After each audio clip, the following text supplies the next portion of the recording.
Meus prezados e queridos irmãos, meus diletos alunos, neste momento eu cumprimento a todos com a graça e a paz de nosso Senhor e Salvador Jesus Cristo. Eu louvo a Deus por mais uma oportunidade que Ele me concede e poder voltar a comunicar com cada um dos meus queridos amigos e irmãos para vos trazer o comentário de mais uma das nossas lições da CPAD.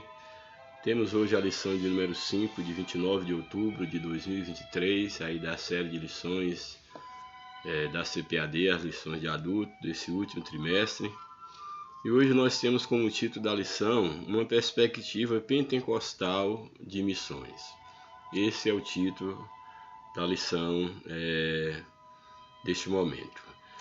Essa lição eu quero fazer aqui uma observação, porque aqui nós estaremos falando sobre a questão da perspectiva pentecostal de missão, e aí a palavra pentecostal nós tomamos como referência esse movimento espiritual relacionado às igrejas renovadas, aos pentecostais clássicos, mas eu quero fazer uma observação que a palavra Pentecostes ela é uma palavra que se refere a uma festa judaica.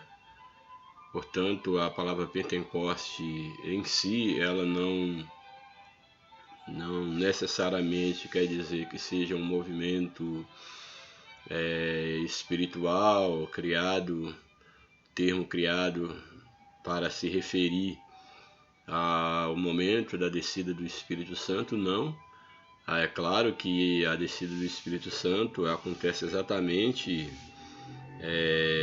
cumprindo a festa de Pentecostes, que era exatamente uma festa judaica, festa essa que acontecia 50 dias após a Páscoa judaica.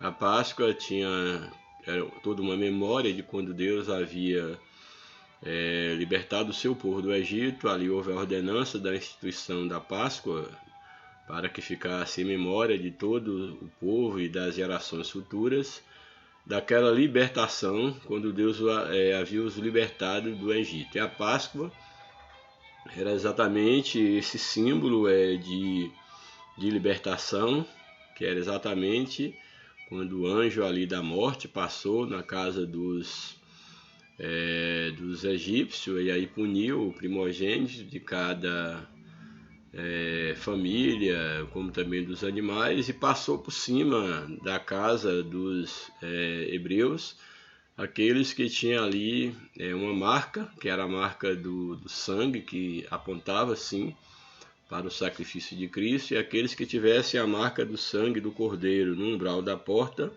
o anjo da morte passaria por cima daquela casa e não mataria o primogênito. Então, essa ideia da passagem e fala também da libertação, do ponto que marcava a libertação do povo do cativeiro egípcio. Então esse era o sentido da Páscoa. E a Páscoa judaica ela era comemorada exatamente ali após a última colheita. Havia ali a última colheita do ano. Após essa última colheita, havia então a comemoração da festa do Pentecoste, que era exatamente 50 dias após a comemoração ali da Páscoa. Então, 50 dias após a Páscoa, dava-se então a festa de Pentecoste. Portanto, quero trazer essa observação para que a gente possa deixar bem claro que a palavra Pentecoste é uma referência a uma festa judaica, uma festa judaica. E é claro, o cristianismo também, por sua vez, acaba comemorando o Pentecoste, não da mesma forma como os judeus comemoravam. E aconteceu que ali findando a festa da Páscoa e aí culminando com o dia de Pentecoste, 50 dias após a Páscoa, cumpre-se a promessa que Jesus havia dado do derramamento do Espírito Santo. Daí aquele movimento que marca um novo impulso para a igreja que ali começava. Alguns inclusive colocam como data de inauguração da igreja, início da igreja, exatamente esse dia lá de Pentecoste, quando da descida do Espírito Santo. Para alguns a igreja estava nascendo ali, Então, como coincidiu com o dia de Pentecostes, então deu-se a esse movimento do Espírito, do derramar do Espírito Santo, do revestimento do Espírito Santo, do cumprimento da profecia de Joel, que derramaria do seu Espírito sobre toda a carne.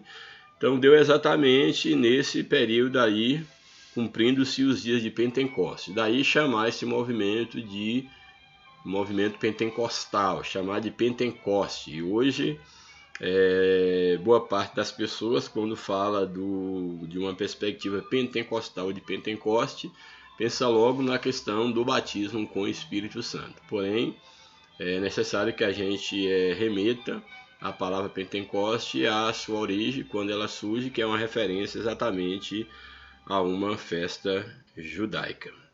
Bem, então a lição não vai estar falando, é claro, do Pentecoste enquanto uma festa judaica, mas vai estar falando aí do Pentecoste enquanto esse derramamento do Espírito que, vamos dizer assim, inaugura uma nova era para a igreja, para os discípulos e dá um impulso de fato à obra missionária, à missão da igreja. Daí o título da lição uma perspectiva pentecostal de missões. Então a ideia aqui da perspectiva pentecostal de missão é mostrar como a descida do Espírito Santo impulsionou a igreja, e esse movimento, chamado então conhecido como pentecostal ou Pentecoste, ele fez toda a diferença na vida da igreja que nascia, dos discípulos, que ainda eram muito tímidos, e após receber a promessa, como Jesus havia os ordenado, que eles ficassem em Jerusalém até que do alto eles fossem revestidos de poder.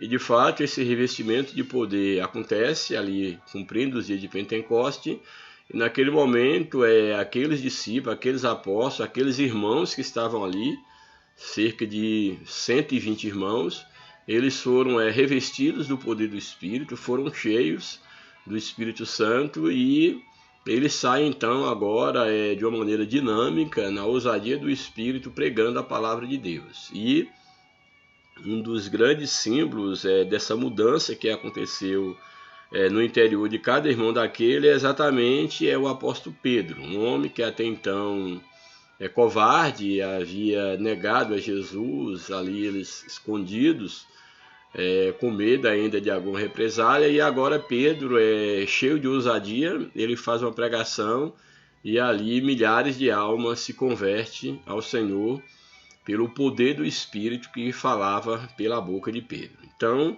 esse é o sentido, aqui a perspectiva pentecostal para missões, mostrando que de fato o poder do Espírito Santo, ele é que impulsiona a obra missionária, e a própria obra de Deus e a obra de missões, de evangelização, ela não é possível ela ser feita se não for no poder do Espírito Santo. E aqui, é claro, a lição, ela vai colocar aqui a perspectiva pentecostal, mostrando nessa perspectiva mais pentecostal mesmo, o quanto o Espírito Santo ele é indispensável para que o pregador, para que o anunciador da palavra de Deus, ele receba ousadia, ele receba poder, o dínamos, para anunciar com intrepidez a palavra de Deus, para evangelizar. O texto áureo da nossa lição, ele nos apresenta aí o que está em Atos, capítulo 1, verso de número 8, que diz o seguinte: mas recebereis a virtude do Espírito Santo que há de vir sobre vós, e ser-me-eis testemunhas, tanto em Jerusalém, como em toda a Judéia e Samaria, e até os confins da terra. Essa daqui era a promessa de Jesus após ordenar aos seus discípulos que eles ficassem em Jerusalém, e eles ficaram ali no cenáculo, até que do alto eles fossem revestidos de poder. E é interessante que quando Jesus ele ressuscita, ele aparece a cerca de 500 pessoas, mas lá no cenáculo, no dia de Pentecostes, estavam apenas 120 pessoas perseverantes, aguardando a promessa. Mas o certo é que Jesus ele prometeu que eles ficassem em Jerusalém, até que do alto eles recebessem o poder, recebessem a promessa. E ao receber essa promessa, Jesus então diz que eles receberiam a virtude, ou seja, o poder, virtude aqui fala de poder, de unção, eles receberiam a virtude do Espírito Santo que havia de vir sobre eles, e eles seriam testemunhas. Então aqui nós vimos que a virtude do Espírito ali no Pentecoste tinha como objetivo tornar aqueles discípulos testemunhas, mas não testemunhas comuns. E não apenas testemunhas no sentido de testemunharem os feitos de Jesus, testemunharem que eles estavam com Cristo, mas seriam testemunhas que tinham em si, que teriam em si o poder do próprio Cristo, o poder do Espírito Santo, que era o Consolador, que era aquele que estava com os discípulos, mas que voltaria aos céus. E agora Jesus, na pessoa do Espírito Santo, ou Espírito Santo enquanto Deus, ele não só estaria entre as pessoas, mas estaria nas pessoas, estaria na igreja, estaria nesses irmãos, e com esse poder, com essa virtude, eles iriam ser testemunhas diferentes, eles iriam receber uma ousadia, um impacto para testemunhar daquilo que operava dentro deles, que era o poder de Deus, para falar das maravilhas de Deus, das maravilhas de Cristo, e eles então seriam testemunhos ali em Jerusalém, a sua pátria, seria testemunha na região, em toda a Judéia, seria testemunha em Samaria e até os confins da terra. Ou seja, a mensagem do Evangelho não ficaria mais restrito a Jerusalém, não ficaria restrito à Judéia, nem a Samaria, mas a mensagem alcançaria até os confins da terra. E isso para discípulos tímidos, uma igreja que estava começando, isso só era possível se eles recebessem de fato um poder, uma ousadia sobrenatural para poder realizar aquela obra. Então foi exatamente para isso que o Espírito Santo, que a promessa foi dada e que o Espírito Santo foi enviado à igreja. Daí falarmos aqui da missão numa perspectiva pentecostal, ou seja, a diferença, o impacto que o poder do Espírito Santo ele causa na vida do enviado, do discípulo, do evangelizador, e o impacto também que o mesmo Espírito causa na vida dos ouvintes. Daí, para que a igreja de fato ela cumpra bem com a sua missão, é indispensável que ela esteja revestida do poder do Espírito Santo, para que a obra que ela faça seja uma obra totalmente na direção do Espírito, não seja meros discursos humanos, discursos vazios, aprendidos numa academia ou estudando um livro de teologia, que são importantes sim, mas o conhecimento, a teoria em si, o conhecimento em si, sem a unção, sem a virtude do Espírito Santo, ele não causa um poder transformador. A palavra de Deus em si, a própria Bíblia, ela é o poder de Deus. A Bíblia diz que o Evangelho é o poder de Deus.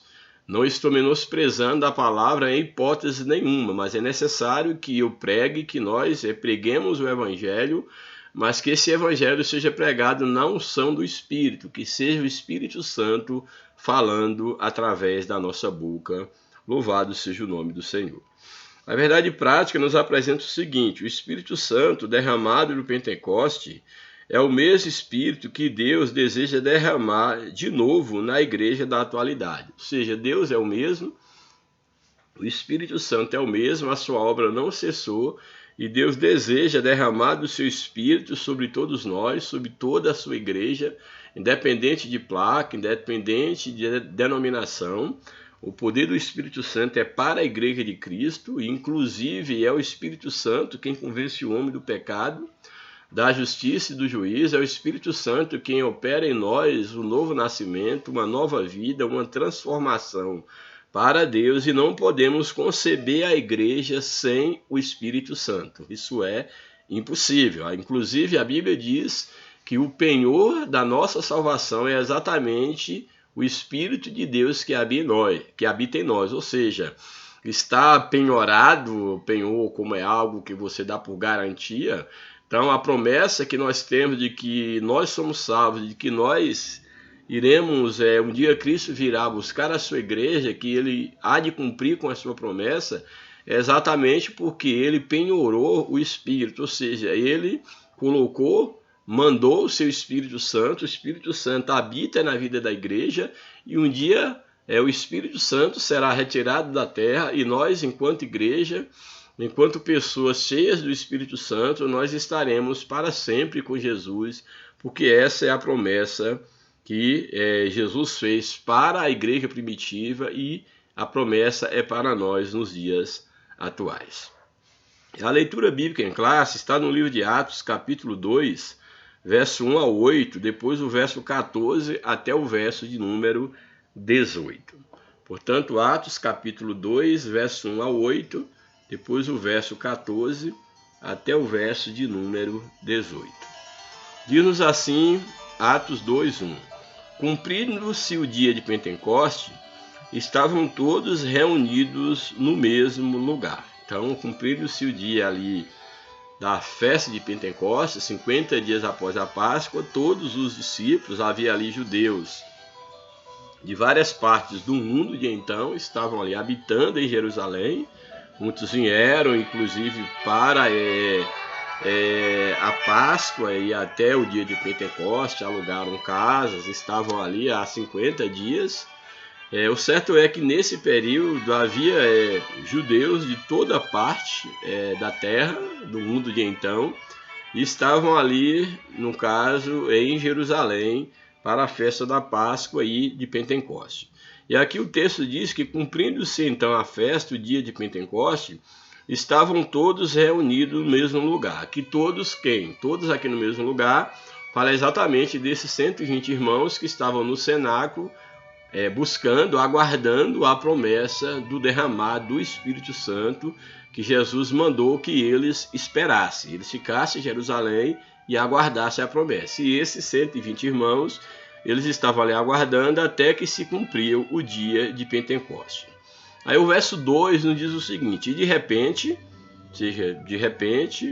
de uma hora para outra, não houve assim um anúncio prévio, aqui o texto deixa bem claro que foi de repente, veio do céu um som como de um vento veemente e impetuoso e encheu toda a casa em que estavam assentados. Então aqui de repente acontece algo diferente, eles escutam um som, e esse som era um som como de um vento muito forte, muito impetuoso. E aqui é interessante nós observarmos que nesse episódio aqui específico, o Espírito Santo se manifesta como o som de um vento veemente e impetuoso. Mas há outros momentos na Bíblia que o Espírito Santo manifesta numa calmaria. Como foi o caso ali de Deus se manifestando a Elias ali quando ele estava escondido na caverna. Então, não podemos tomar isso aqui como um ponto de doutrina que para o Espírito Santo manifestar na igreja que vai acontecer necessariamente um estrondo, algo impetuoso, veemente. Não. Deus, ele opera de várias formas. O Espírito Santo pode derramar, a pessoa pode receber o batismo do Espírito Santo num momento de grande euforia, um culto chamado de avivado, onde as pessoas falam com muito entusiasmo, pregador com entusiasmo, como também pode ser numa oração só você em silêncio no seu quarto, até mesmo na igreja, ali todo mundo orando em silêncio, de uma maneira comedida, e o Espírito Santo batizar e a igreja ser cheia do Espírito Santo.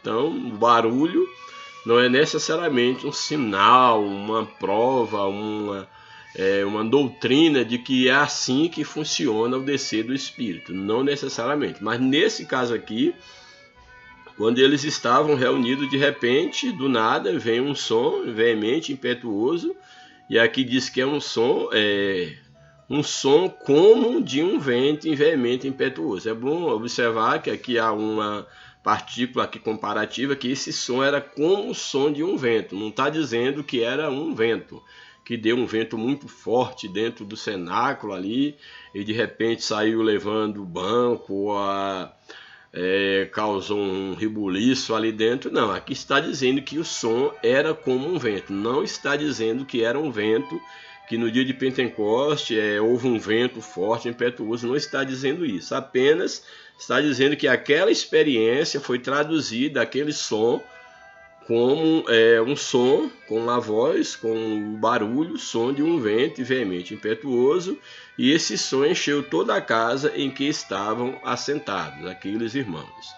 O verso 3, e foram vistas por eles línguas repartidas como que de fogo, as quais pousaram sobre cada um deles, daqueles irmãos. Aqui também é interessante que aqui o texto diz que foram vistas. Então, houve uma visão de coisas semelhantes a línguas e parecida com fogo, porque o texto aqui diz que foram vistas por esses irmãos línguas repartidas como que de fogo. Então eles viram como pequenas línguas ali de fogo, e aquelas línguas pousaram sobre cada um deles. Então essa é a tradução, é a descrição que esses irmãos têm desse fenômeno sobrenatural.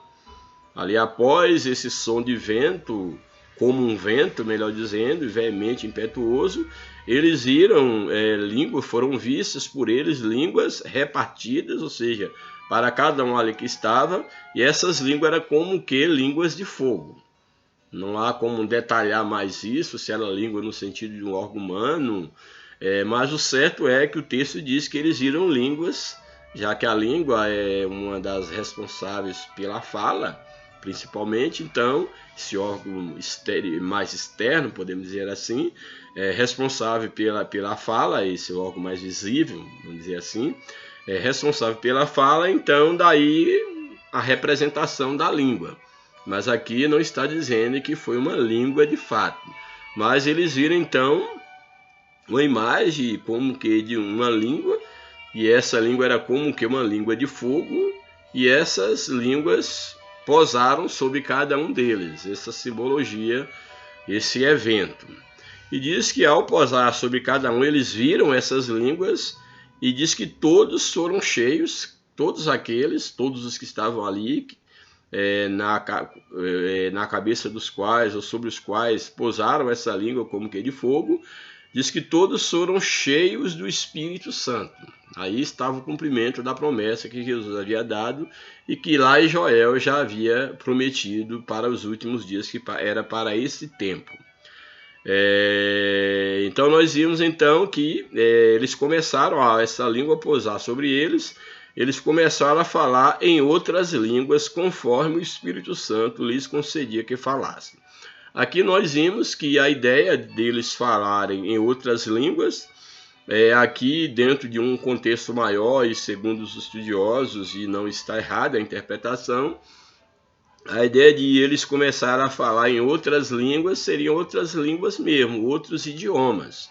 Outros idiomas eles começaram a falar conforme o Espírito Santo concedia a cada um que falasse. Então, ali aqueles 120 irmãos, eles começaram a falar em outras línguas, em línguas que eles não conheciam, em outros idiomas, e aí entra a discussão, e essa língua era dos homens, ou era a língua de Deus, ou era a língua dos anjos. A Bíblia não fala que é a língua dos anjos, só falam que eram outras línguas.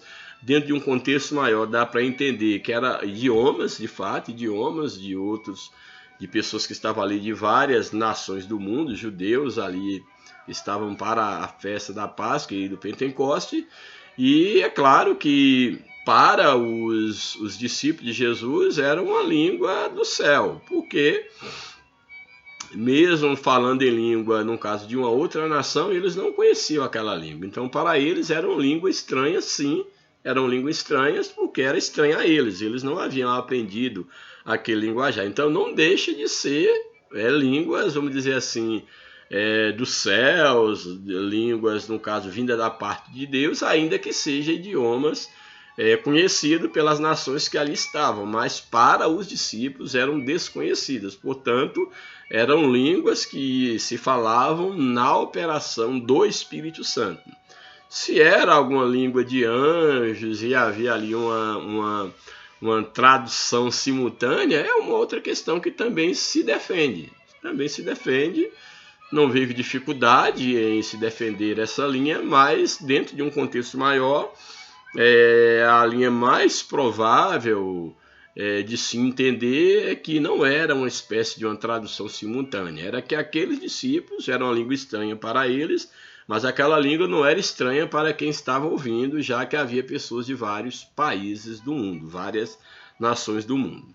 Então, na sequência do texto, diz que todos foram cheios do Espírito Santo e começaram a falar em outras línguas, conforme o Espírito Santo lhes concedia que falasse. Aqui é interessante observar que o falar em língua estranha, como os demais dons espirituais, a Bíblia diz que Deus distribui os dons a cada um conforme o Espírito Santo distribui os dons espirituais conforme ele quer. Então aqui também, nesse caso aqui das línguas, era distribuída a cada um conforme o Espírito Santo concedia a cada um que falasse. Não era uma questão de escolha, não, eu quero falar essa língua, eu quero falar aquela língua, não é bem assim, porque o dom pertence a Deus. Então, se o dom pertence a Deus, Deus usa cada um como ele quer. Suponhamos que alguém aqui estava falando, por exemplo, em persa, numa outra língua que ele não conhecia. Então, não era uma escolha da pessoa, era o Espírito Santo quem estabelecia, era quem escolhia, quem dava a cada um essa capacidade para poder falar em outra língua. E aí o verso 5, ele é bastante interessante, que ele diz o seguinte: e em Jerusalém estavam habitando, os judeus estavam habitando, pelo menos nesses 50 dias ali Jerusalém estava povoada, havia uma espécie de uma romaria que as pessoas iam para celebrar ali a última colheita, a gratidão a Deus, ali a Páscoa e ali todos aqueles 50 dias de festa, e no final a festa de Pentecostes, que seria a coroação dessas festividades. Então, o certo é que ali após essa última colheita, eles estavam ali celebrando a Páscoa e até cumprindo o dia de Pentecostes, que era 50 dias após a Páscoa. Diz que estavam habitando ali em Jerusalém. A ideia de habitar aqui pode dar um entendimento de que moravam em Jerusalém, em pessoas de várias partes do mundo. Pode ser que sim, mas não está limitado só a isso, porque de fato havia pessoas de várias nacionalidades, mas um judeu, ele é judeu em qualquer parte do mundo. E eles vinham exatamente nessa romaria, eles vinham para celebrar ali a Páscoa e ali a festa de Pentecostes. Então era esse o sentido de estar habitando ali, pelo menos durante esse período, estava habitando em Jerusalém, como o texto diz, varões religiosos de todas as nações que estão debaixo do céu. Ou seja, todo o mundo de então, onde havia judeus, eles haviam se reunido em Jerusalém para aquela festa ali da Páscoa aí do Pentecostes. Então estavam ali judeus de toda a parte do mundo de então. E o verso 6 diz o seguinte: correndo aquela voz, qual voz? A voz que os discípulos, aqueles que haviam recebido o batismo no Espírito Santo, aqueles estavam, no caso, falando. Diz então que correndo aquela voz, ajuntou-se uma multidão e estava confusa, porque cada um os ouvia falar na sua própria língua. Aqui, eles agora, ouvindo aquela voz, aquele barulho, eles começam a juntar ali ao cenáculo, e eles percebem agora que eles das mais distintas nacionalidades, falando a sua língua, no caso, a sua língua materna, e eles ouviam esses discípulos que foram batizados com o Espírito Santo, eles os ouviam falar, cada um na sua própria língua, e eles entraram assim, ficaram abismados, e houve uma certa, vamos dizer, ficaram confusos, porque eles não entendiam como é que aqueles homens, aqueles discípulos judeus, aquelas pessoas, maioria iletrada, que não conhecia, vamos dizer assim, uma diversidade linguística, como é que eles podiam agora estar falando em línguas de outros países, uma vez que eles eram, vamos dizer, nativos ali de Jerusalém. Então essa era a ideia. Então diz que exatamente eles ajuntou-se a multidão, e essa multidão estava confusa porque cada um agora ouvia as maravilhas, o evangelho sendo pregado, que a ideia ali, o que estavam falando era exatamente Deus falando através daqueles homens, daqueles discípulos cheios do Espírito Santo, porém eles ouvindo Deus falar com eles, cada um na sua própria língua, e eles não entendiam o que estava acontecendo.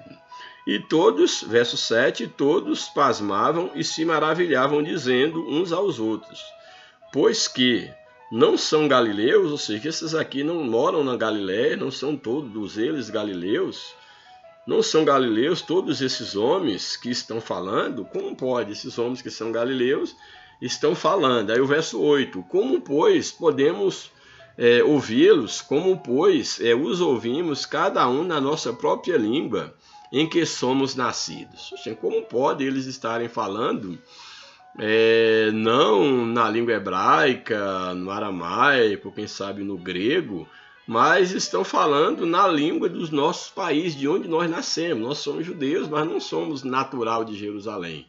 Nós nascemos em outros países, ou estamos em outros países. E como é que nós ouvimos eles falarem na língua, na nossa língua materna, na língua em que nós nascemos? Então eles não entendiam aquele fenômeno.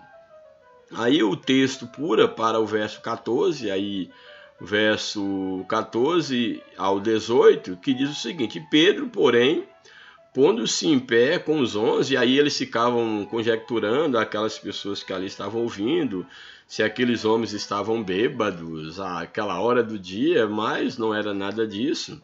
E aí Pedro então toma a palavra. Pedro, porém, pondo-se em pé com os 11, levantou a voz e disse-lhes: varões judeus e todos os que habitais em Jerusalém, para os judeus e todos aqueles que estavam habitando em Jerusalém. Então, os judeus e os que estavam habitando ali, passando aqueles dias em Jerusalém. Varões judeus, no sentido mais geral, que judeu não só da Judéia, mas todo é judeu, mesmo nascido ou estando morando fora ali da Judéia, de Jerusalém, era, vamos dizer assim, pertencente ao judaísmo, então se consideravam judeu. Então Pedro diz: varões judeus e todos os habitantes de Jerusalém, seja-vos isso notório e escutai as minhas palavras. Agora Pedro, antes um covarde, um medroso, agora cheio do Espírito Santo, cheio de ousadia, ele chama a atenção daquela multidão. Esse é o mesmo Pedro que havia negado Jesus com medo de morrer. Agora ele encara uma multidão. E então ele diz: estes homens não estão embriagados como vocês pensam, como vós pensais, sendo essa a terceira hora do dia. Não é a hora, esses homens não estão embriagados. E nem esse é o momento de embriaguez. Imagine-se dessa hora do dia. Então esses homens não estão embriagados, sendo essa a terceira hora do dia. Mas isto é o que foi dito pelo profeta Joel. Então Pedro, ele interpreta aquele movimento, ele interpreta aquela experiência espiritual como uma promessa dita lá em Joel capítulo 2, que Deus nos últimos dias derramaria do seu Espírito sobre toda a carne, não é sobre alguns, não era como era na antiga aliança, por algum profeta ou outro, esporadicamente, era visitado pelo Espírito Santo. Agora o Espírito de Deus seria derramado sobre toda a carne. Então Pedro, ele já faz essa leitura dessa interpretação do que está acontecendo ali. Então ele diz exatamente: mas isso é o que foi dito pelo profeta Joel. E ele vai e cita a profecia de Joel, que diz: e nos últimos dias acontecerá, diz Deus, que do meu Espírito derramarei sobre toda a carne, e vossos filhos e vossas filhas profetizarão. Era o que estava acontecendo ali, profecias, porque aqueles homens ouviam na sua própria língua Deus falando com eles, profetizando para eles. Então Pedro diz: derramarei do meu Espírito sobre toda a carne, vossos filhos e vossas filhas profetizarão, os vossos jovens terão visão, os vossos velhos sonharão sonhos, e também do meu Espírito derramarei sobre meus servos e as minhas servas naquele dia, e profetizarão. Então Pedro já está aqui dando a interpretação da profecia de Joel e mostrando que aquilo ali que estava acontecendo era exatamente aquilo que aqueles judeus, inclusive por serem judeus, conheciam muito bem a Torá, conhecia sobre não só a Torá, enquanto os 5 livros lá, mas em dado momento a lei de Moisés, quando se citava a lei e fala a lei, os salmos, os profetas, era uma referência não apenas aos 10 mandamentos, mas a todos os escritos do Antigo Testamento, como a lei, principalmente, mas também os profetas, dentre eles Joel, os salmos, etc, etc. Então isso era de conhecimento de um judeu estudioso, religioso, ele tinha conhecimento dessas coisas. Então Pedro está dizendo, olha, isso aqui que está acontecendo é exatamente o cumprimento dessa profecia. É isso que está acontecendo aos olhos de vocês. E ali nós vimos que Pedro faz uma pregação ali e milhares de pessoas se convertem a Cristo com aquela pregação, aquela única pregação ali de Pedro. Louvado seja o nome do Senhor. Bem, aí vamos para a introdução da lição, para vermos o que o comentarista ele nos apresenta. Introdução. Uma característica notável do movimento pentecostal desde o seu início, na virada do século passado, tem sido a paixão por evangelismos e missões. Nessa lição, estudaremos algumas características que marcam o trabalho pentecostal em missões, uma marca da obra do Espírito Santo nos últimos dias. Então aqui o comentarista ele ressalta que uma das características notáveis do movimento pentecostal é exatamente o fervor, o ardor por missões. Esse ardor por evangelização, por missões, é uma marca do movimento pentecostal. E o dia de Pentecostes, lá, da inauguração da igreja, podemos dizer assim, é uma prova disso. Quando os discípulos ali começaram a pregar com ousadia, e dali para frente a igreja agora, ninguém mais segura a igreja. Aqueles que saíram dali de Jerusalém, certamente muitos foram abençoados, impactados pela mensagem do Evangelho. Quem sabe foram também, dentre eles, ali muitos receberam a experiência do Espírito Santo e levaram de volta para a sua terra. O certo é que a obra do Espírito marca esse impulso para a obra missionária. Primeiro tópico da lição, uma perspectiva pentecostal de missões. Primeiro subtópico, somos evangélicos. Historicamente, o evangelho é conhecido como, o evangélico, melhor dizendo, é conhecido como alguém que enfatiza pelo menos 3 coisas. O evangélico ele enfatiza. Então, aqui esse subtópico é somos evangélicos, aí vai colocar que historicamente o evangélico ele é conhecido como alguém que enfatiza 3 coisas. Primeiro, o compromisso pessoal com Jesus a partir do novo nascimento. Todo evangélico ele vai enfatizar o seu encontro com Cristo. O novo nascimento, a regeneração, esse novo nascimento. Então, o novo nascimento, o encontro com Cristo, é a primeira, vamos dizer assim, é a primeira ênfase de qualquer evangélico.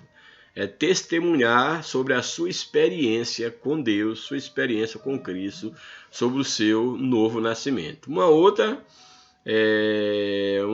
questão que é enfatizada pelo evangélico é a autoridade bíblica, de que a Bíblia ela é a palavra de Deus, ela é a autoridade, ela é a única regra de fé e prática. Então, não se pode conceber um evangélico sem falar do novo nascimento, sem falar da Bíblia, da autoridade da Bíblia como palavra de Deus, e em terceiro momento é o apelo a anunciar Cristo aos outros. Uma outra coisa também que deve ser comum em todo verdadeiro evangélico é querer que outros também conheçam Jesus. Então, você não pode ser um agente secreto, você não pode esconder a luz que há em você. É claro que em cada lugar, em cada momento, há uma forma de você testemunhar, de você falar de Jesus para alguém, mas o certo é que o verdadeiro evangélico ele é caracterizado por essas três coisas: testemunhar sua experiência de novo nascimento, defender a Bíblia como palavra de Deus e também levar Cristo a outras pessoas, querer que outros também tenham a mesma experiência que ele teve, que é exatamente conhecer a Jesus Cristo. Então, basicamente, esses princípios são os que os evangélicos têm em comum. Todos os evangélicos terão em comum esses três princípios. Podem diferenciar doutrinariamente em relação a outras coisas, mas nesses três pontos, os evangélicos, todos eles, sejam eles batistas, tradicionais, renovados, presbiterianos, todo evangélico, ele vai ter em comum a sua experiência de novo nascimento, tem em comum a Bíblia como autoridade divina e tem em comum o anunciar Cristo a outras pessoas. Então, basicamente, esses princípios são os que os evangélicos têm em comum. Eles tornam-se, no impulso evangélico, com raiz histórica na tríplice ênfase da Reforma Protestante, que é o quê? Qual a ênfase da Reforma Protestante, que é, no caso, essa tríplice ênfase dada como impulso a um evangélico verdadeiro, raiz histórico, que é, primeira ênfase, é a autoridade das Escrituras, solas Escrituras, somente as Escrituras, que é somente a Bíblia, ela é suficiente como nosso manual de fé e prática. Então, somente as Escrituras, a autoridade das Escrituras. A outra ênfase aí da reforma é a salvação pela fé, só pela fé, entendeu? Somente pela fé, salvo. A outra ênfase é o sacerdócio universal dos crentes, ou seja, que agora a responsabilidade de ser essa ponte entre os homens e Deus não é apenas de um guia religioso, mas todos nós podemos exercer o sacerdócio cristão, o sacerdócio universal. Cristo nos chamou como um sacerdócio, como nação eleita. Então, nós podemos interceder pelos homens, nós podemos fazer essa ponte entre os homens e Deus, no sentido de anunciar o Evangelho, de ler a Bíblia, de interpretar a Bíblia. Então, o sacerdócio não é mais exclusivo de um grupo de homens iluminados. Todos os salvos, eles exercem o sacerdócio espiritual, o sacerdócio universal.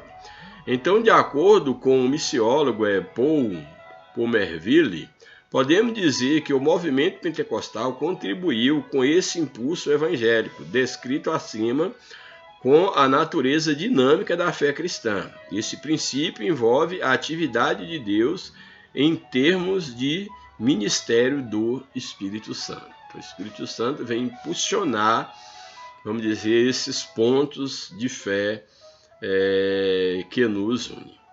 Subtópico 2. Somos pentecostais. Com o termo pentecostal, nos referimos ao crente que crê que a experiência do Espírito Santo que ocorreu com os apóstolos no dia de Pentecostes, de acordo com o livro de Atos, pode acontecer hoje também, ou seja, a experiência com o Espírito Santo hoje não é diferente da experimentada pelos cristãos do século I. Então aqui é interessante nós fazermos uma observação que, na verdade, todo cristão, independente da linha teológica, da denominação, ele crê no Espírito Santo, crê no batismo com o Espírito Santo, crê que, de fato, o Pentecoste foi uma realidade que é bíblica, e toda igreja cristã bíblica ela não pode negar a realidade do Pentecoste, a realidade da experiência do descer do batismo no Espírito Santo. O que há de diferente hoje é a forma como essa experiência ela é entendida. Então, os pentecostais, denominados pentecostais, vamos dizer assim, clássicos, eles vão ver essa experiência de uma forma. Já os batistas renovados, a experiência é semelhante aos pentecostais, já um tradicional fundamentalista, presbiteriano, cada denominação não vai negar a realidade do batismo com o Espírito Santo, a realidade da necessidade do poder do Espírito Santo na vida da igreja, não vai negar e inclusive não impede a ação do Espírito. Não quer dizer que eles não tenham o Espírito Santo. Se a igreja tem o Espírito Santo na vida, se a igreja é cheia do Espírito. Agora, a forma como essa doutrina ela é ensinada, aí é que vai diferenciar. Então, aos pentecostais clássicos e os batistas renovados, eles vão dizer que a experiência de Pentecoste ela se repete na atualidade como aconteceu em Pentecoste, em relação aos dons, a permanência dos dons, o falar em língua, profecias, etc, etc. Já vai ter aqueles que vão dizer que a experiência, sim, ela acontece, mas não se repete a questão de alguns dons, por exemplo, como falar em língua como sinal, da manifestação do Espírito, a profecia como um dom, já que a profecia já se fechou na palavra escrita, que é a Bíblia Sagrada. Há alguns que defendem que alguns dons ainda podem se manifestar e outros não. Há outros que, de fato, creem que nenhum dom mais se manifesta. Então, são formas de entender.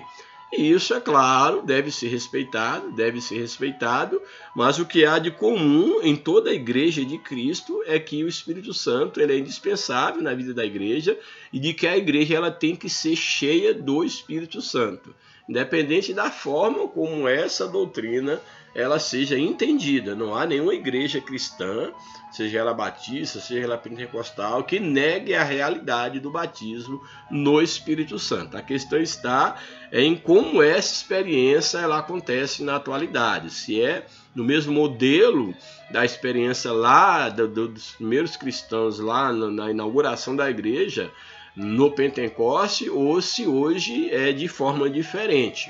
Mas isso não torna uma igreja menos igreja do que a outra, em hipótese nenhuma. Nas palavras, aí a lição continua, nas palavras do missiólogo Paul Pourmeverle, essa experiência do Espírito perpassou a história da igreja, a experiência lá do Pentecoste. Ela remonta à obra do Espírito Santo com uma igreja que começou no dia de Pentecoste e continua ao longo dos últimos dias até que Cristo volte para arrebatar a sua igreja, de acordo aqui esse missiólogo. Terceiro subtópico, contribuições pentecostais às missões. Uma das contribuições pentecostais mais significativas para as missões modernas, sem dúvida, é a ênfase do papel indispensável do Espírito Santo no complexo desafio de plantar igrejas onde Cristo ainda não foi anunciado. Sem sombra de dúvida, toda igreja ela defende e ela sabe que não é possível plantar nenhuma igreja e nem manter e nem o evangelho chegar a nenhum povo se não for na autoridade do Espírito Santo. Então a autoridade do Espírito Santo não é uma propriedade de um grupo pentecostal, neopentecostal, batista renovado, não é propriedade de ninguém. O Espírito Santo é o Espírito Santo e Deus tem as multiformes. Na sua multiforme sabedoria, Deus sabe como trabalhar, mas toda igreja, ela precisa do Espírito Santo para poder atuar como igreja, inclusive para as portas do inferno não prevalecer contra ela. Então não é possível, em hipótese nenhuma, plantar igrejas, uma igreja ela permanecer de pé, se não for pelo poder do Espírito Santo. Esse entendimento está na base do importante crescimento evangélico depois das missões operadas pela obra pentecostal. Nesse sentido, o sucesso das missões pentecostais está ligado diretamente ao lugar que temos dado ao Espírito Santo, um lugar semelhante ao que os crentes do Novo Testamento deram em Atos dos Apóstolos, sem sombra de dúvida.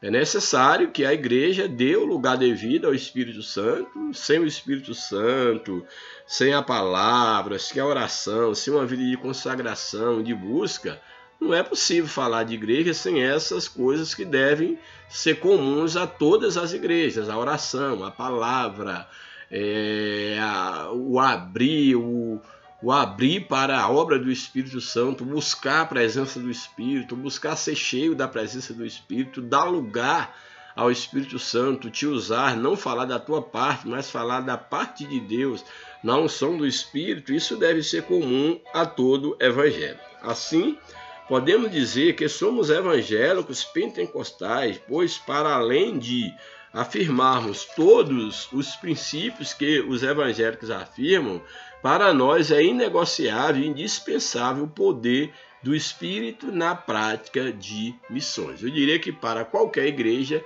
é indispensável o poder do Espírito. Aqui a lição do professor traz um comentário que eu não vou ler todo, fala sobre quem é o pentecostal, uma pergunta. O pentecostalismo clássico refere-se às igrejas pentecostais que se separaram das igrejas históricas do protestantismo no início do século passado. Aí vai falar um pouco sobre a questão do chamado pentecostalismo clássico, que seriam aquelas igrejas que se separaram das igrejas históricas clássicas aí do protestantismo, devido a essa crença na continuação da experiência em relação aos dons espirituais, como por exemplo falar em línguas, que aí houve uma má compreensão, uma divergência doutrinária, e essas igrejas acabaram, na verdade, sendo expulsas, sendo obrigadas ou negarem aquela crença, a experiência, por exemplo, da continuidade do falar em línguas, dos dons espirituais, e elas foram obrigadas a renegar isso, ou então a se afastarem, a se retirarem. E aí é o surgimento das igrejas pentecostais, aí do pentecostal clássico. Mas isso, em momento algum, nós podemos dizer que faz com que as igrejas históricas elas não sejam igrejas, ou sejam igrejas que não tenham o Espírito Santo. De maneira nenhuma podemos fazer esse tipo de leitura. O tópico 2 da lição: a obra missionária depois do Pentecostes. Primeiro subtópico: a causa da obra missionária a causa da obra missionária da primeira igreja. Aqui falando da primeira igreja, a igreja primitiva. A descida do Espírito Santo no dia de Pentecoste é o acontecimento que impulsiona a obra missionária da primeira igreja. O Senhor Jesus disse aos discípulos que, uma vez capacitados pelo poder do Espírito, eles seriam suas testemunhas até os confins da terra. Por isso, o período que a igreja cristã viveu, seu maior crescimento, foi o do primeiro século de nossa era. Ali começou o poderoso movimento de missões. Nesse sentido, os 8 primeiros capítulos de Atos dos Apóstolos explicam a razão desse crescimento. Antes de sair para alcançar as nações com o evangelho, os discípulos deveriam estar revestidos de poder. Isso se cumpriu finalmente em Atos 2. Então vemos que na história da igreja primitiva foi a maior obra evangelística da igreja. Ela é marcada exatamente com a descida do Espírito Santo ali no Pentecoste. E temos aí experiências, inclusive aí do século XX, de grandes colheitas de almas, grande avivamento de missões, como resultado desse mover espiritual na vida da igreja. Ou seja, o Espírito Santo é fundamental para impactuar a igreja. Uma igreja que ela não dá lugar ao Espírito Santo, uma igreja que ela não está vivendo como obra do Espírito Santo, ela não é uma igreja dinâmica, ela não é uma igreja que cresce, ela não é uma igreja que está cumprindo com o seu papel. Então o Espírito Santo ele deve agir sempre na vida de toda e qualquer denominação, na vida da Igreja de Cristo. A expansão, segundo subtópico, a expansão missionária da primeira igreja. a expansão missionária da primeira igreja. Depois de serem cheios do Espírito Santo, os discípulos puderam compartilhar a mensagem do Evangelho de Jesus Cristo com outras pessoas, além das fronteiras da Palestina, que é a expansão missionária da primeira igreja. Eles puderam sair das fronteiras ali da Palestina. O livro de Atos dos Apóstolos relata de forma detalhada e precisa o avanço missionário da igreja do século I. Inclusive, o próprio livro de Atos dos Apóstolos, aqui uma lição coloca, ele já foi chamado de Atos do Espírito Santo, porque ali revela como o Espírito Santo atuava na igreja primitiva.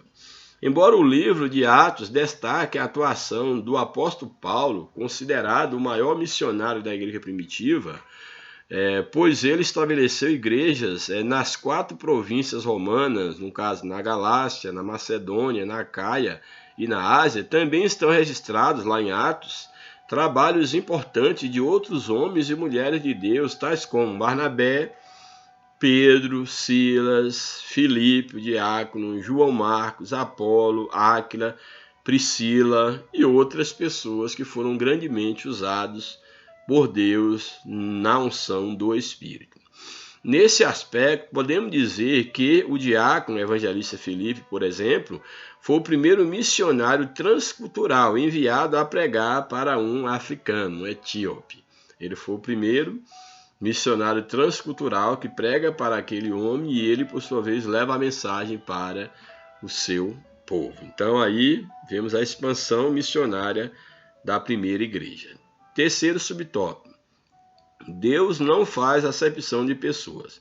O apóstolo Pedro, um missionário cheio do Espírito Santo, reconheceu que todos os seres humanos são alvos do amor de Deus, daquela experiência, daquela visão que Deus dá a ele para que ele fosse até a casa de Cornélio.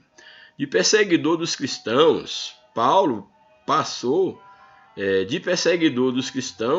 se tornou apóstolo dos gentios. Aí Paulo perseguiu os cristãos. Quando a caminho de Damasco, ele tem um encontro com Cristo, e aí de perseguidor ele passa a ser perseguido, um apóstolo de Cristo. O apóstolo João revela que Deus se interessa pela salvação de todos os homens. Aqui é interessante porque no livro do Apocalipse, capítulo 5, verso de número 10, 9 e 13, por exemplo, diz o seguinte: Apocalipse, capítulo 5, verso 9, 10 e 13. E cantavam um novo cântico, dizendo: digno és de tomar o livro, falando sobre Jesus, o Cordeiro. Digno és de tomar o livro e de abrir os seus selos, porque foste morto, e com teu sangue nos compraste para Deus de toda a tribo, língua, povo e nação. E para o nosso Deus nos fez reis e sacerdotes, e reinarão sobre a terra. Verso 3: E ouvi toda a criatura que está nos céus e na terra, e debaixo da terra que estão no mar, e a todas as coisas que nele há, dizendo: Ao que está sentado sobre o trono e ao Cordeiro sejam dadas ações de graças e honra e glória e poder para todos sempre. Louvado seja o nome do Senhor. Então nós temos aqui exatamente essa passagem que nos mostra que a vontade de Deus, o amor de Deus, e João relata, para todos os homens. Deus está interessado na salvação de todos os homens, para que todos cheguem ao pleno conhecimento da verdade. Louvado seja o nome do Senhor para sempre. Aí na sequência do texto diz o seguinte: com esse entendimento a respeito da natureza ilimitada do plano de salvação de Deus para os homens, impulsionado pelo Espírito Santo, a missão da primeira igreja atingiria a escala mundial, sabendo que Deus alcançaria, e é o desejo de Deus, alcançar todas as nações.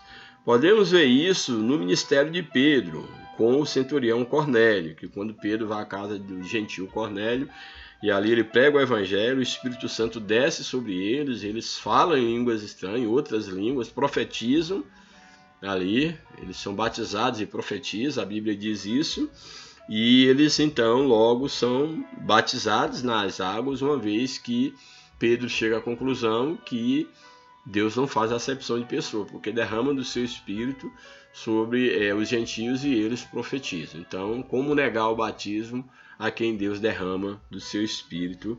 Essa é a conclusão que Pedro chega, tirando todo o preconceito. Podemos ver isso, então, no ministério de Pedro, com o centurião Cornélio, com o trabalho de Filipe, ali pregando para aquele eunuco, a igreja missionária de Antioquia, uma igreja que enviava missionários, bem como em Roma e outras regiões longínquas, com o ministério apostólico de Paulo, não só em Roma, como em outras províncias do Império Romano.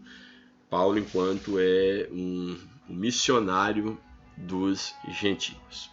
Por fim, o terceiro tópico da lição, a ação do Espírito Santo e a obra missionária. Primeiro subtópico, a função do Espírito Santo na obra missionária. Dentre as muitas funções do Espírito Santo estão as de: o que o Espírito Santo faz? Ele faz ungir, ou seja, separar, ungir no sentido de capacitar, essa é a ideia da unção, é a virtude sobre a vida da pessoa. Então essa é a ideia de ungir. Então o Espírito Santo capacita-se, ele unge, ele inspira, a inspiração no falar, no potencializar aquele separado. Então ele unge, ele inspira, ele separa para a obra e ele envia homens e mulheres para os 4 cantos da terra, como acontece na atualidade, como um missionário do Senhor. Por isso, a obra missionária é uma tarefa ligada à ação exclusiva do Espírito Santo. É o Espírito Santo quem separa, quem capacita, quem envia. Tudo é pelo Espírito Santo. Deve ser por ele. Vemos esse princípio com o nosso Senhor Jesus, que foi ungido pelo Espírito Santo para o exercício do seu ministério. Como nós vimos na lição passada, o Espírito de Deus está sobre mim, que me ungiu. Essas eram palavras de Jesus. Isaías apontava para Jesus, Jesus lê e diz que aquelas palavras haviam cumprido na sua vida. Então o próprio Jesus, ele foi capacitado pelo Espírito Santo para exercer o seu ministério. Em outro momento, o Espírito Santo não permitiu que os apóstolos ficassem envolvidos com problemas sociais e quaisquer outras atividades que não fossem evangelização. O Espírito Santo orienta aos apóstolos que eles deveriam escolher pessoas para tomarem conta das mesas, para que eles se ocupassem apenas da pregação, do estudo e da pregação da palavra de Deus. Então era a forma como o Espírito Santo dirige a ação missionária, dirige a vida da igreja. Os cristãos primitivos, por seu turno, eram fiéis em suas contribuições para sustentar da condição missionária, para viver da palavra, pregar a palavra, o que proporcionava condições para que os apóstolos tivessem mais ousadia e poder do Espírito Santo para pregar a palavra, para dedicar a palavra, uma vida de oração, e assim servir mais no tocante às coisas espirituais. Subtópico 2. O Espírito Santo capacita para a obra. Isso aqui é muito importante. Quem nos capacita para a obra é o Espírito Santo. É necessário que estudemos, que busquemos conhecimento, façamos um curso teológico, compramos livros, participemos de seminários, de estudos. Tudo isso é importante, tudo isso é necessário, tudo isso é preciso, mas não é o bastante. O que é imprescindível é a capacitação do Espírito Santo. Sem isso, não podemos e nem devemos mover, se não for pela autorização e pela unção do Espírito.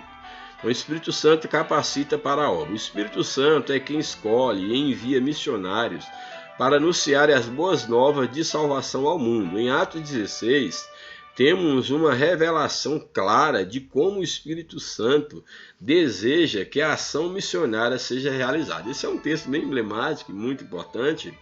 Atos 16, o verso 4 ao 7, que diz o seguinte: e quando iam passando pela cidade, lhes entregavam para serem observados os decretos que haviam sido estabelecidos pelos apóstolos e anciãos de Jerusalém, de sorte que as igrejas eram confirmadas na fé e cada dia crescia em número. E passando pela Frígia e pela província da Galácia, foram impedidos pelo Espírito Santo de anunciar a palavra na Ásia.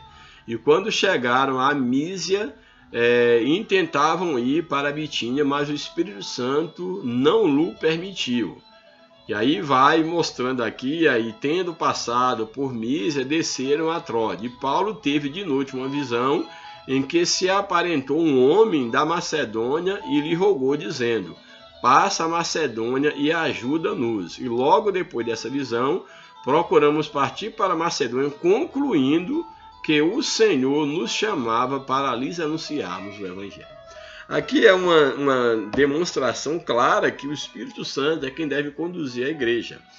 É quem deve conduzir o obreiro para onde ele deve ir, que povo ele deve falar, quando ele deve falar, como ele deve falar, porque tudo deve ser na direção certa. Deus tem a pessoa certa para estar no lugar certo, para falar para as pessoas certas. Então, quando nós ousamos fazer algo de nós mesmos, querer ir para onde Deus não está nos mandando, falar para um povo, falar num momento quando Deus não está nos autorizando, nós podemos trazer prejuízos sérios para a obra de Deus. Então nós temos que entender que é Deus quem levanta os seus obreiros, é Deus quem os ordena, é Deus quem os dirige, e por isso que a igreja deve viver uma vida de oração, de palavra, de ensinamento, na dependência do Espírito Santo, para que ela não comece a fazer a obra a partir das suas próprias estratégias humanas, a partir de um próprio direcionamento do homem, achando, julgando segundo a aparência,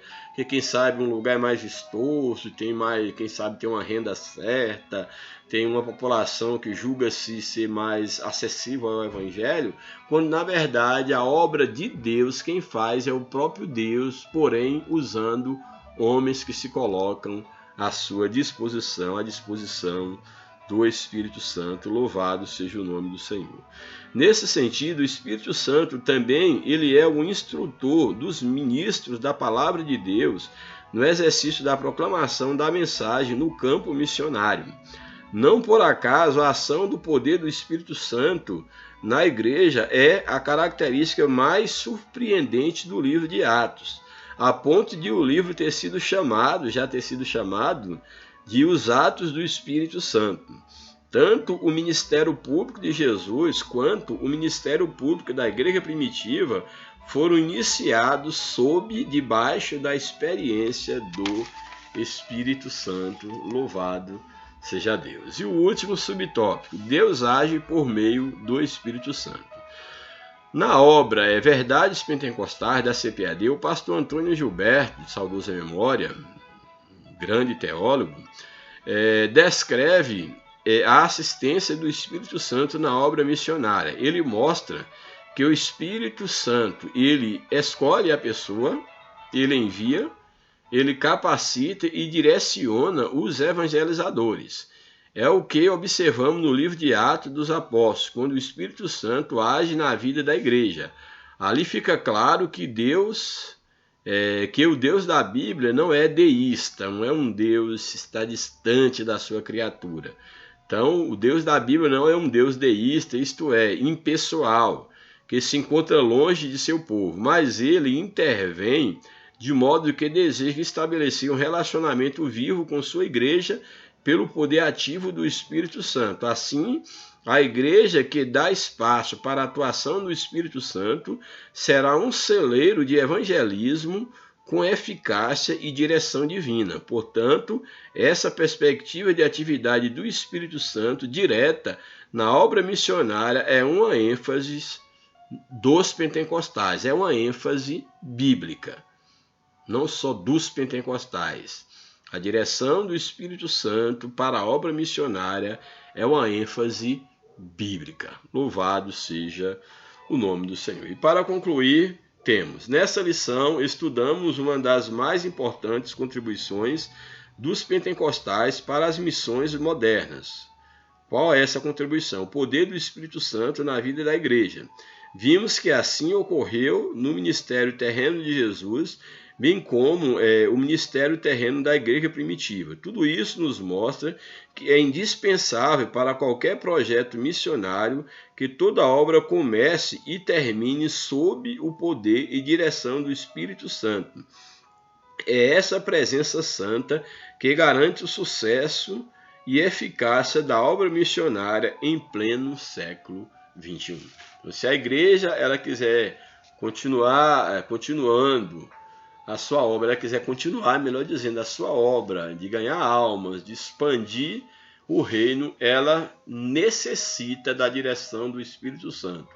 Não só no passado, no presente e no futuro, o poder do Espírito Santo na vida da igreja, ele sempre será necessário. O poder do Espírito Santo na vida da igreja não é algo contingente, não é algo que você pode viver sem ele, que você pode abrir mão. É necessário. A igreja é uma obra espiritual, é uma obra do Espírito Santo. E ela deve continuar como igreja debaixo da direção do Espírito Santo.